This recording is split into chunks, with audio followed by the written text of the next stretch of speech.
Hi friends welcome to my channel. आज आम जाइए भुवनेश्वर होता काली पूजा देखापी आईटा तांकर मेन एंट्रांस गेट जोटा कि केदारनाथ थीम उपर बेस थिला।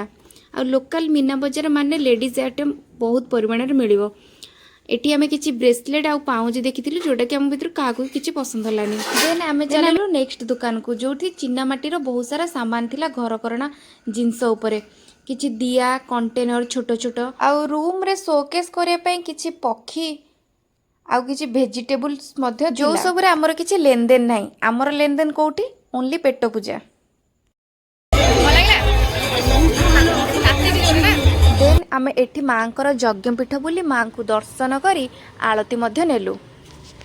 एते जाम भीतर लाइन लंबी थी फाइनली ठाकुर को प्रसाद मिलला। हमर प्रसाद एई होची से ठाकुर को प्रसाद जहां पे परिश्रम करे फाइनली हमर बुला सरीला। आमे जे जाउची घर टाइम हेची 8:56 माने गोटे 8 आस्तिलु 8:56 जाउची गोटे मते लागला नाइट केयर स्वीट रे। आ वीडियोटी भल लागिथिले कंग्रेट लाइक करबा शेयर करबा एंड सब्सक्राइब करबा। आ वीडियोटी भल लागिथिले कमेंट रे फीडबैक भी जणाइबो। टाटा बाय बाय देखाबो नेक्स्ट ब्लॉग।